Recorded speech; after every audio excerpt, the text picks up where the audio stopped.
Hey guys, welcome to another free count with Gino. It's been a little while since we spoke.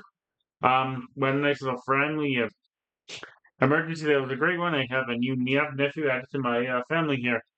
So I got my nephew and my niece. So that's why I took a little bit of a day off to do not review Raw yesterday. Um, but we will be talking about Raw and NXT today, as we are 11-ish days away from WrestleMania. Also, happy April Fools. I don't know if you saw the rounds. I don't know if it's true or false, but apparently Vince McMahon may have bought TNA. If he has, that may be the end of this partnership between NXT and TNA. And there's no mention of any TNA wrestlers on NXT today. Were any TNA wrestlers on NXT?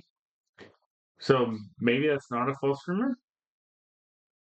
Maybe the partnership is over, which is a shame because we just gotten started with the NXT girls going over there. I mean, last week we had JC Jane and we had Tatum Paxley and Gigi Olin. Um,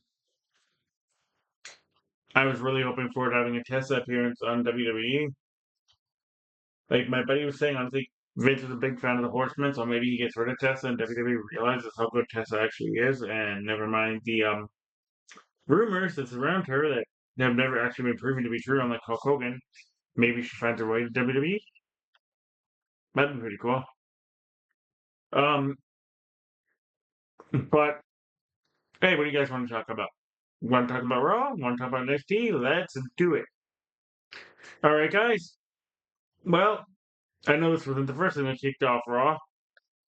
But unfortunately, we're going to be getting AJ Styles versus Logan Paul at WrestleMania, and oh, just makes me sick that WrestleMania is going to have Logan Paul on it again. And people can go on the internet and they can say that we hate Logan Paul because it's his job to make us hate him because he's a heel. He's not a good guy. Keyword in that: he's not a good guy. If is he athletic as fuck? Yes, he's athletic as fuck. Do his promos need a lot of work? Yes, they do. I mean, he was there. This was also the last time they were in Europe. So, once again, round of applause to Europe, all of it: Italy, Spain, Mexico, London, France, Portugal, Belgium, all the places they were. Absolutely outstanding crowds. They shit all over the North American crowds. The good thing is I'll actually be able to catch the shows live so I can react right afterwards. Bad thing is we're gonna go back to these boring North American crowds, and I honestly hope for the day one day when we get an actual WrestleMania in Europe and the crowds there are gonna absolutely just rip us apart.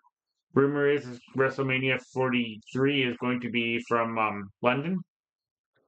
I'm all for that. They can show wrestling fans that the real crowds actually like. I mean, if you guys saw London, that was insanity. The card may not have been the best. Excuse me, guys. Um, the card may not have been the best. The wrestling may not have been the best. We'll talk about AEW. Also, there's a Bret Hart reference this morning as well about what he thinks of AEW. And you know what? I don't disagree with the quote, but we'll talk about that when we get to it. So yeah, we're getting Logan Paul and then Logan Paul and AJ Styles are Mania, and if this is AJ Styles' last Mania match, I am completely, utterly against this.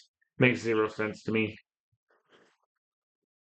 And then to kick off Raw, just before anything even happened, we had Cena sucks, fuck you, Cena, let's go Cena chance. And of course, Cena's music hits. Out comes John Cena to the same chance repeatedly. And before he can even say anything, Cody Rhodes comes out and he gets the Cody Rhodes, Cody Rhodes, Cody Rhodes chance.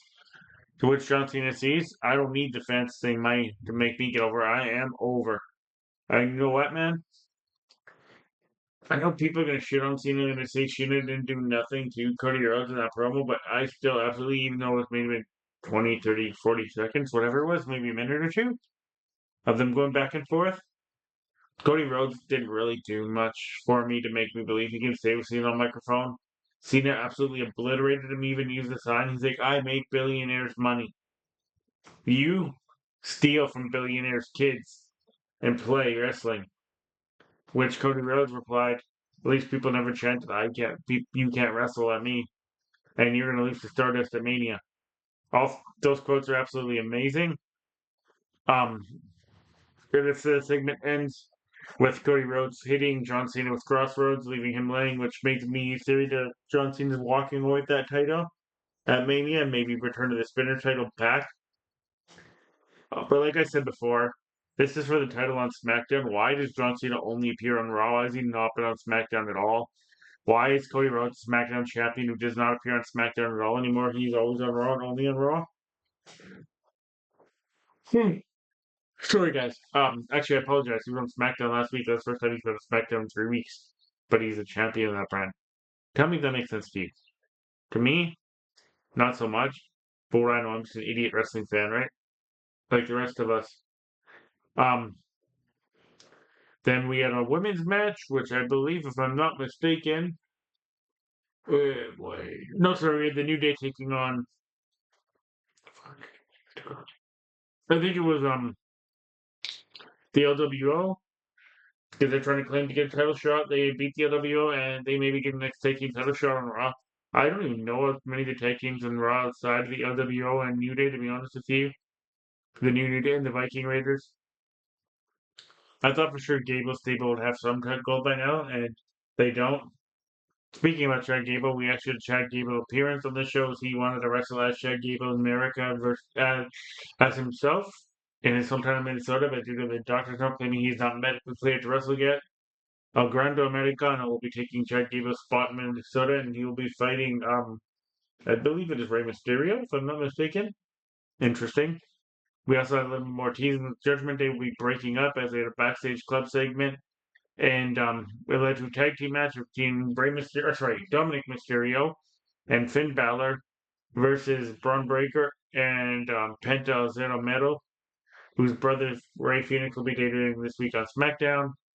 Um, and surprisingly, Penta took the pin. Penta took the pin after a miscommunication between Penta and Braun Breaker. It was Finn Balor who ended up pinning Penta. And then backstage in Judgment Day segment, he's like, "I'm the one that did this. I did it all on my own. I'm Balor. I'm gonna go get myself an Intercontinental title match at Mania." Liv Morgan kind of teased that Dominic Mysterio should be taking more responsibility. Dominic was cool with Finn having confidence back in himself, but the seeds planted as Liv said she was gonna go talk to Pierce as well after Finn was out of the room to see what she could do for Dirty Dom. They also kind of teased that there's something going on with the women's titles, but not 100% sure yet. But she thinks there's something eerie going on. Eerie would be Alexa Bliss. That won't be till after Mania. Hey, Toddy, come say hello. Toddy's over here playing, guys. Um, and then Gunther lost his mind. I don't know if you guys saw it or know what I'm talking about, but Gunther beat the ever living. Hey, little girl, come here. Look, guys, Toddy's here. You can't see her, but you can hear her. Gunther absolutely decimated Big Jim, made him bleed. Jey Uso came out to try to make the save. Gunther attacked Jey, and then strapped him to the rings, and beat the elephant piss out of Big Jim and choked him unconscious about 3 different times, made him bleed, bathed himself in Jim's blood, and then walked out of the ring. And people are claiming that Gunther should be suspended and stripped the title. This finally made this angle look relevant and have any life and teeth to it whatsoever. Um, there's a reason why it's not the main event of any Mania. And also, I don't know if you guys know this, but for the first time in history, neither women or men's match winners are going to main event a day of WrestleMania. Excuse me. I would be surprised if both are on the same night, to be honest with you. I thought I'd be looking forward to Trish versus Tiffy. I mean, sorry, Charlotte versus Tiffy. A match has no build to it whatsoever. They buried Tiffy. We know who's going to win that match. And Gunther's more than likely going to beat Jim. Or Jay, sorry. So, I mean, they can't just put the belt on Jay because the fans like him. He has to actually be able to do something in the ring. The guy's charismatic, don't get me wrong. They're both kids. The twins are charismatic as fuck, like their daddy was. But, like their daddy, they're not very good wrestlers. And the reason why their dad was never a champion anywhere, or at least world champion. Um, if he does win it though, he's the third member of that family to win the belt, which is kind of cool. But yeah, like I said, they Big Jim has left a bloody mess and pretty much written off TV. Like if you guys have seen Bloodsport, this is what this kind of reminded me of how Gunther just handed his lifeless body to his brother, kind of how John Claude Van Damme's best friend was mutilated by Bo Kong, aka Chung Lee, in that movie, and then just pretty much handed to Van Damme as a trophy by Chung Lee. Or yeah, Chung Lee, because Kung Lee's a different one. Chong Li, Chong Li. Um, if you haven't seen Bloodsport, completely different reference, but check it out. You'll understand the reference they did there. We had a tease that Lyra Valkyria will be fighting, or sorry, not a tease. We had a hint. Sorry, announcement that Lyra Valkyria will be fighting Bailey for the Women's Intercontinental Championship next week. I really hope they do more with this belt because they've not done a lot with it. Fortunate. Then we had a little bit more of a tease of Alpha Academy versus Chad Gable again, as he was talking to Adam Pearce. The Alpha Matt Academy appeared behind him, and we're just like shaking their head, sick of his excuses. And also, we found out that the Alpha Academy want to take team title match, and Maxine and Nat Kelly want to be considered in the women's department championships. We had an Ivy Nile and Dakota Kai, or sorry, we had Rhea Ripley and Io Sky and Bianca Belair main eventing this week on Raw. Bianca Belair was the referee as Rhea and Io were fighting for the women's championship. And there's only one way this is going to end. You guys could all see it coming a mile away. There's a few referee bumps. Rhea kind of teased heel a few times, and actually, in my opinion, went heel, even though I don't know if she is, but she's like a Stone Cold heel. Because after Bianca got pretty much attacked by both, even though she was doing a decent job as a referee, not too believable in my opinion. But she did an okay enough job to play the referee part for a little bit. And we had Wade Barrett on commentary as the third member of that team yesterday, which was actually really brilliant. Nice way to pay tribute to guys. Had a great career. Have him commentate in England, in his home country for once. Um, he really bought into the fact that Bianca is not inconsistent enough with the counts. There's actually a nice tease where Bianca got kicked out of the ring with a kick to the face, and Io had been pinned for at least 20 by Rhea. And Bianca finally made it in after about 25 seconds outside the ring. Io was never actually able to hit anything special in this match. It was pretty much dominated by Rhea. So you can kind of see where this is going. Then again, sorry, Bianca gets bumped out of the ring again and disqualifies both. Rhea snaps, beats them both down. So you kind of know where this is going. Either Rhea's not going to be a Mania at all, or we're having a triple threat because Io wants it to be triple threat, so is Bianca. She even hits an insane top rope riptide on Bianca, and Bianca folds over perfectly for a nice camera shot for those who really care. But Raw goes off the air or goes off Netflix with Rhea holding the title over on unconscious Io and Bianca and celebrating, very much putting on that Stone Cold status. Um, cool, cool few spots. John Cena got left laying. AJ Styles got left laying. Um, AJ Styles, like I said, Bianca and Io. Penta loses. Not a whole lot memorable about what happened to this Mania. A bit more of a theory and Waller tease that they're going to be breaking up. The New Day are going after the tag team titles, but that will not be at Mania. We can tell you that right now. This is on the kickoff show. And I think BE Gay might get involved there at this point because he's getting closer to return, apparently. Hey. Sorry, guys, long day. Um, but yeah, overall, not the most memorable of Mania. I mean, Ross. But overall, it's a great 3.5 weeks that we had in England and Europe in general for Raw and SmackDown. Really good crowds. Like I said, the crowd should be applauded. They were absolutely brilliant every single show they were at, singing Randy Orton's theme song and making it louder every single time he came to the ring. The Cody Rhodes chants, um, the John Cena interaction, just everything these guys did was absolutely incredible. Cities like Bologna, Italy, Belgium, London, England, Brussels. I believe they were in Lisbon at one point, or Spain. Sorry, they were in Barcelona because I remember Yamin Yamal was there. Um, France, I believe, and I believe they're going back next in August, I believe, if I'm not mistaken, August or September, as is advertised for their Paris tour and England, Italy. Um, but yes, the European fans should be applauded and reviled, or not reviled, mimicked by North American fans. Just take a look at those crowds on Netflix and tell me what you think. Also, I did mention that I'm going to be doing an Armageddon review of 2006's Armageddon. That will happen, but it's supposed to happen this weekend, and I have some family to take care of, so that will be coming soon. And now let's head into NXT, which just ended roughly 15 minutes ago or so. It started off with something that makes absolutely no sense, and ended with something that makes no sense. And they both were over on the North American title. We all know Stephanie Van Kerr won, Vancouver, Vacker, how we pronounce it, won the women's championship and women's North American championship. She had won the North American championship with Fallon Henley, and then beat Julia for the women's championship. Held both for a grand total of 2 weeks, and is now vacated the North American championship because the divisions are too stacked. Makes zero sense to me whatsoever why they would even decide to have that match and then have Julia title held by Stephanie and Stephanie vacate the title she actually won originally after having maybe a defense. But okay. We're getting that as a ladder match at NXT Takeover on Saturday before WrestleMania Saturday night. So we're gonna have a six-women ladder match for the North American Championship, and we're gonna kick it off with a match for qualification for the North American Championship. Clearly, WWE only sees Metaphor Girls as a tag team because we have Jakar Jackson versus I want to call her Delta, but her name is actually Zaria. Delta's her Australian wrestling name. And you could tell that, sorry, not Jakar Jackson, Lash Legend.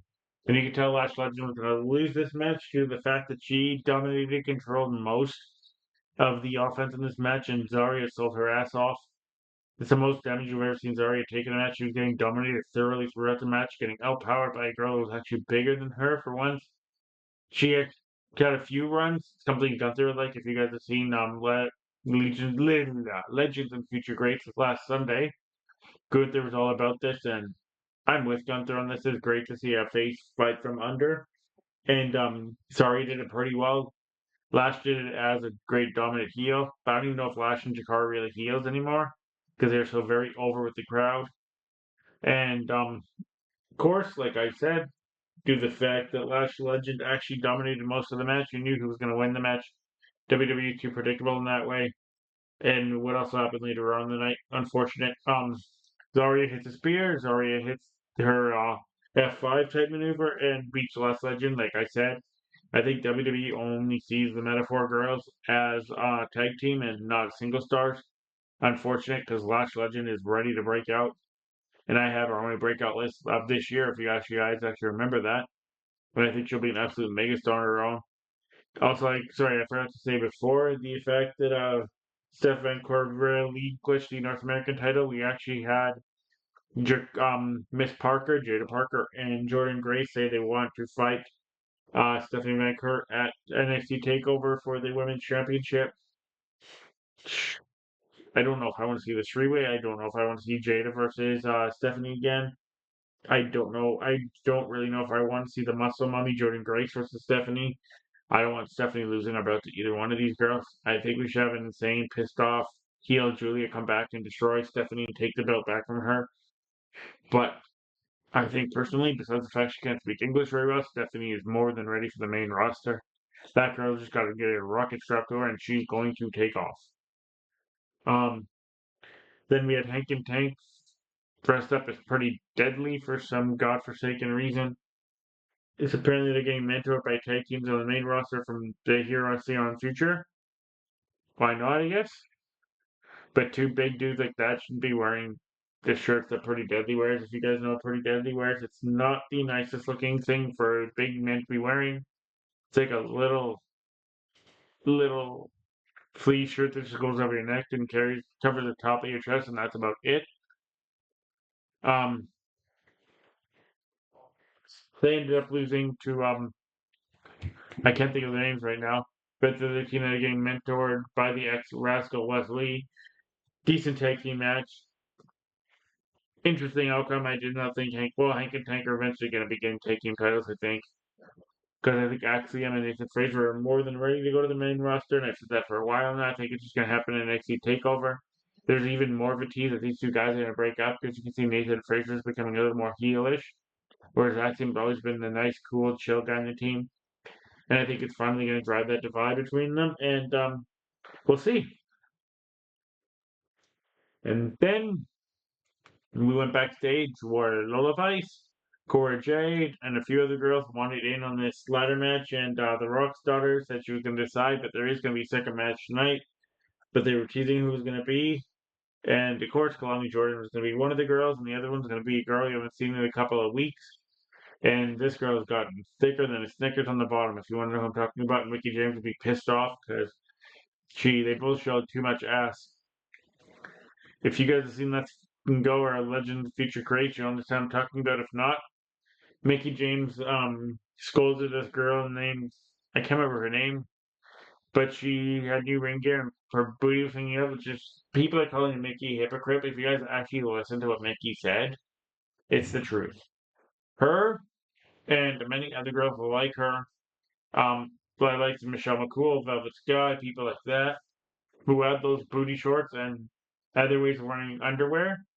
They did that stuff in that era so that the girls now could actually be able to wrestle, like the Bella Twins, Alicia Fox, um, to an extent, AJ Lee with those jean shorts that kind of showed her butt a bit. But lead up points, hell, even Trish Stratus when she wore those shorts. I mean, they knew that Sex was going to have to get them Tori Wilson, Stacy Keebler. I keep going on and on, Victoria. Never Mighty Molly Holly, whatever you want to call her, because she had the complete opposite gimmick of that. Ivory at points, Jacqueline, Jazz, so many girls. They did all that, so the girls of this generation didn't have to do that sex appeal, even though they're always going to have to because it's a double standard, no matter what. But I agree with Mickey James. They did it so that the people could evolve in WWE, but it's also hypocritical because she was in an angle with Alexa Bliss where they talked about her butt, and she smacked Alexa Bliss on her ass. Alexa Bliss did nothing but show off her ass. And that's all people like Liv Morgan or Rhea Ripley and all them are doing now. But they actually have characters with this. They just do it because it's the gear they like. Whereas I can see where she gets angry and she says she hates when all you can think about as in she says other girls, all you can see is a woman's ass in a wrestling match. And like I was telling my buddy at work, I'm like, there's girls like Sky Blue and Anna Jay where I actually don't know what their gimmick is outside of the fact that they say they have big bums. Like, can somebody, an AEW fan, tell me what Anna Jay's gimmick is? Because I think it's just she has a big butt. Same with Sky Blue. I don't get Sky Blue's gimmick at all. It's just an evil goth girl with a big bum. Because that's what she was when she left AEW. She was a goth girl with an ass. So, that's where I got off on that tirade. But yeah, Roxanne Perez and Kalani Jordan both had the meat hanging out. And Roxanne's gone a lot thicker than people have seen recently. Like, it was jiggling every time she moved. Not that I'm not going to complain because I'm a Roxanne fan, but Roxanne's so uber talented. She thinks it's a nasty cartwheel on knee. But just like the very first night of the match, where Zarya was dominating most of the match and knew she was going to end up winning, Roxanne dominated Kalani Jordan for most of this match and even hit that armbreaker move she used on Lyra Valkyria before she took the title from Lyra. But for some reason, everyone went for the crossface on Kalani Jordan. So right then and there, you're like, okay, Roxanne's not winning this match. And they did the classic spot where Roxanne, you know, Roxanne's going to lose here because she goes for a pop rocks and gets bucked off. And but 10 seconds later, she's hit with a moonsault, and that's the end of that. So Kalani Jordan and Zari are the two women to first qualify for the NXT Women's Title match at Stand and Deliver. We, like I said, we're about 12-ish days away from that card, and every goddamn time it's been on the pay-per-view within WWE's WrestleMania, it steals the weekend without a shadow of a doubt. Then we have Keys within the family, and they're reviewing Dark State, and they announced, I mean, they mentioned all their names. Random fact that there's two guys that have actually been on XTV TV before that are now part of it totally, and one of them's actually on Legend Future Greats. That's Carter James.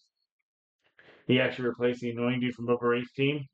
Um, and the other one was Dante something. I can't remember his name, but he was one of the glove interests of Katana.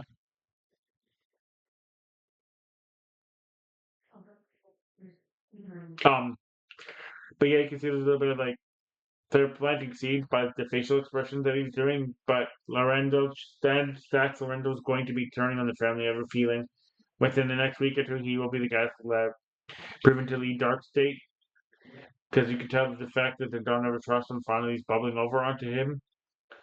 And this is my personal theory, but they could be playing us as well. But I think Lorenzo is going to be changing teams and be going to the dark side to lead Dark State.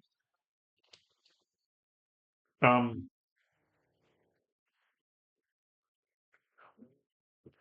then we had a little bit of more of a tease backstage segment with Jordan Grace and Jada Parker fighting backstage, leading to the fact that we're going to have Jordan Grace and Jada Parker next week. We know that that's not going to end with either one of those two losing because WWE doesn't want that to happen. I think it's somehow going to lead to a triple threat at Sand and Lever, and I don't want to watch that match because I don't. Not that I don't care for Jordan Grace, I just don't get the hype behind it, if that makes sense. And Jade is good, but I don't think Jade is ready for that big of a stage yet. I actually just I think Stephanie Van is so much better than both those girls that like this match should not be happening. We should get that rematch whenever that visa issues worked out with Julia, but have Julia be heel, Psycho Julia like she was in Japan. When she was obliterating girls, if you guys saw that. Um, and then we had Trick Williams and Oba and Javon Evans have their interaction at ring, and apparently we're gonna get those three for the women for the heavyweight championship at Stand Deliver. There's even a Trick Williams being referred to as Carmelo Hayes referenced by Jamal, which I thought was absolutely brilliant because like you are him, you want to be him. You know who him is?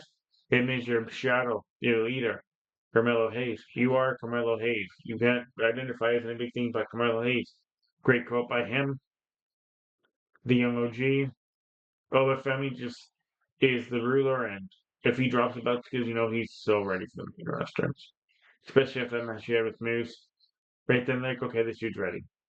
Everyone knew that, and I think everyone's figuring out a way to get the belt off him.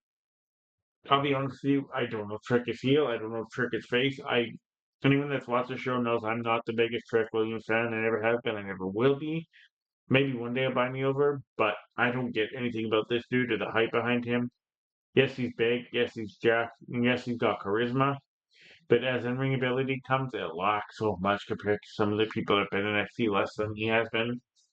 The likes of Kalani Jordan, or Lash Legend, or Jada Parker, or Jakar Jackson.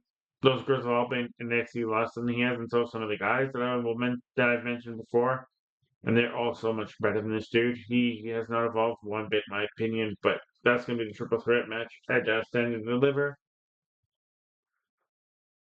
I don't know if he can take the belt off Oba to one of those two, but Oba's ready for the main roster. We'll see what happens. And then we had our second North American title change in 3 weeks, and our second North American title change of the night due to the fact that Stephanie McMahon released her, so we got a new champion there. Ricky Starks is now the North American champion for the men. He took it off of Shawn Spears a week and a half after Shawn Spears took the belt from the Dawn, which I don't know if the Shawn Spears might have long shorter title reign than Sasha Banks. The Sasha Banks has won belts and then lost them. Seems like Shawn Spears is the exact same thing, but that might have been one of the shortest transitional champions in the history of NXT right there. Most guys get at least one or two title defenses before they lose the belt. I mean, hell, Fallon Henley even got to go on a run. And Fallon Henley was a nobody in NXT for the longest time. And then she got to go on her run. I mean, she won the NXT Tag Team titles and then lost them like an hour later. And then won the NXT Women's Championship. Got to hang on to that for a couple of months at least before she lost it. Sorry, guys, there's something in my teeth there. Um, But Shawn Spears legitimately won the belt for no reason to lose it like the week after. I know it's transitional champion, but it makes no sense to me whatsoever. I know they want Ricky Starks to be important, Ricky Sansori, but I don't think that dude needs a belt to mean anything. And I don't think he should be going for the mid-card championship. This dude should be right in the main title picture. But we'll discuss that at a further date. Um, that's pretty much it for NXT and Raw this week. Both were decent shows. I thought NXT was so much better than Raw. Raw was brilliant at points and really stale at points, in my opinion.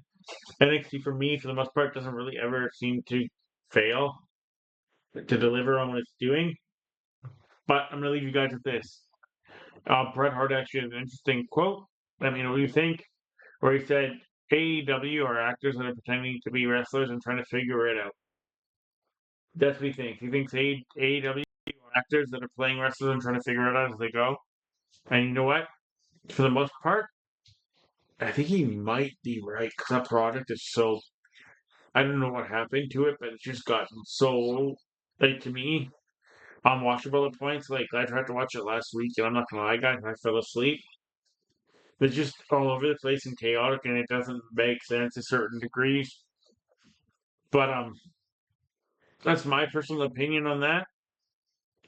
And Brett, that was Brett's opinion. So I don't know if you guys want to say whatever you want to say. If you have comments or anything, leave them down below in my chat here. But I'll talk to you guys in a few days for SmackDown and Armageddon preview. I mean Armageddon review will be coming up shortly as well. But I hope you guys have a good night, and I hope you're ready for WrestleMania 41. I kept saying 42, but it's actually WrestleMania 41. All right, guys, we'll talk to you soon. Bye.